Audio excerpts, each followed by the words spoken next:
السلام عليكم ورحمة الله وبركاته، وحلقة جديدة من أبو عمر كورة عالمية. الأخبار العالمية والمحلية، كأس العالم، والنهاردة اليوم السابع من كأس العالم، اليوم الثاني من الجولة الثانية، المجموعة الثالثة والرابعة. النهاردة العرب كلهم حزين، ليلة حزينة بسبب هزيمة السعودية وتونس، ضاعوا فرصهم للصعود للدور الثاني. اللهم إلا يعني السعودية تفوز تصعد رسمي، السعودية تفوز بأي نتيجة تصعد للدور الثاني رسمي.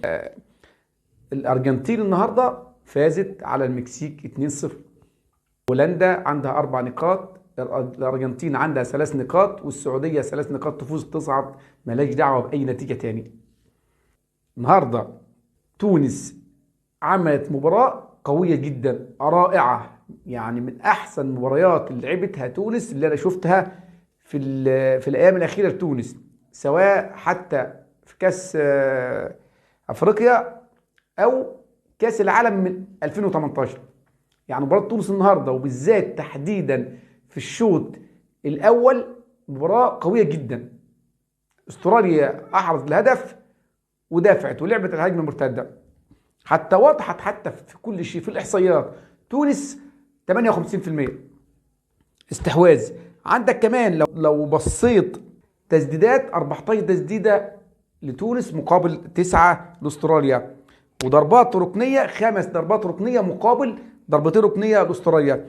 حتى التمريرات حوالي 500 تمريرة لتونس مقابل كام 350 تمريرة فقط لاستراليا.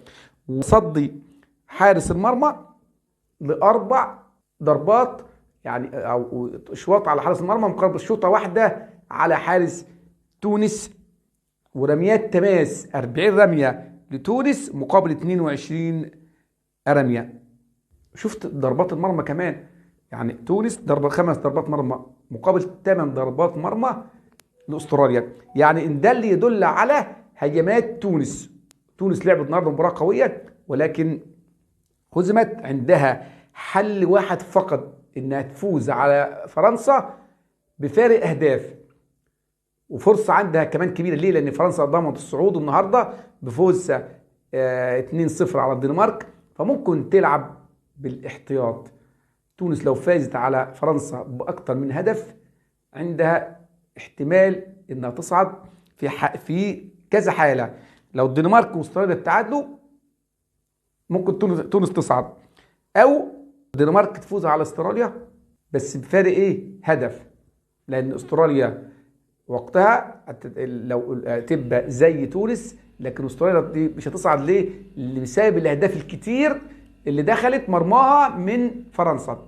على فكره المواجهات المباشره بعد فرق الاهداف، يعني انت لو بصيت وشفت مجموعه الارجنتين هتبقى بولندا 4 نقاط، الارجنتين 3 نقاط، السعوديه 3 نقاط، بولندا اول، ارجنتين تاني، مع ان الارجنتين مغلوبه من السعوديه، ولكن الارجنتين تاني والسعوديه ثالث. انا بقولها لكم لان فارق الاهداف هو اللي بيتحسب اولا، ثم اللقاءات المباشره. ده في كاس العالم، وقبل كاس العالم السنه دي، لكن قبل كده كان مواجهات مباشره اولا.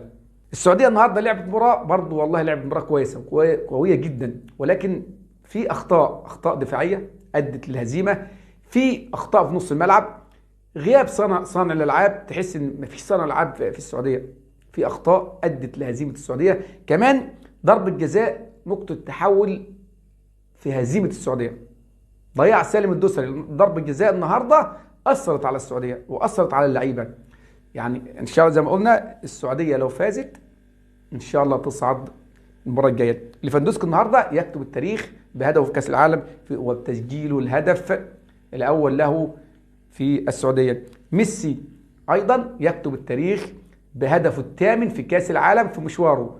طبعا انتوا عارفين ميسي 5 بطوله في كاس العالم، لعب 2006 ولكن لم يسجل، لعب 2010 وسجل، 2014 2018 و2022. ميسي الهدف الثاني في كاس العالم قطر، والهدف الثامن في مسيرته، زي كريستيانو النهارده على فكره سجل 8 اهداف برضه لحد الان. ولكن الفرق بين كريستيانو وميسي ان كريستيانو سجل في ال5 بطولات، ولكن ميسي سجل في 4 بطولات فقط لا غير. كريستيانو سجل 2006 هدف و2010 هدف و2014 هدف و2018 4 أهداف وحتى هذه اللحظة قطر 22 كريستيانو مسجل هدف. عندك فرنسا النهارده والدنمارك. انا شفت الفرقه كلها بتاع كاس العالم، اتقل فريق وافضل فريق واقوى فريق انا شايفه فرنسا. احنا بنحكم على النجوم على فكره. الكوره حاليا مش مهاره، المهاره ممكن تفرق، ولكن الكوره قوه، رجوله، اداء في الملعب. الكوره النهارده قوه اكتر منها مهاره. النهارده فرنسا لو شفت فرنسا النهارده واللعيبه اللي فيها، بص، امبابي وجريزمان، كتيبه لعيبه من افضل لعيبه في العالم، وديمبلي وجيرو وكانتي ما لعبش، وتشاوميني ورابيو وفران وهرنانديز وكومان لاعب بايرن ميونخ، وفوفانا وكوناتي، ومعاهم مدرب مين؟ معاهم ديشامب، مدرب عالمي. فرنسا النهارده انا شايفه انه اقوى فريق. بكره عندك الساعه 12 اليابان وكوستاريكا، الساعه 12 وبلجيكا والمغرب، مباراه هامه جدا للمغرب الساعه 3، وكرواتيا وكندا الساعه 6، واسبانيا والمانيا الساعه 9. مباراه طحن، مباراه ما بين اسبانيا والمانيا، مباراه قويه جدا. المانيا لازم تفوز، المانيا اي نتيجه غير الفوز بره كاس العالم. النهارده طبعا الزمالك فاز 1-0 على المصري وصعد للدور الاربعه من كاس مصر 2022. كاس مصر 2002 يعني السنه اللي عدت 2022. والزمالك هيقابل الفايز ما بين بيراميدز والبنك الاهلي. طبعا بيراميدز والبنك الاهلي هيلعبوا بكره في ثمن النهائي الساعه 5. اما الاهلي هيلعب بكره مع المقاولين العرب الساعه 5، والفائز من الاهلي والمقاولين العرب هيقابل سموحه في الدور الاربعه. دمتم في رعايه الله، والسلام عليكم ورحمه الله وبركاته.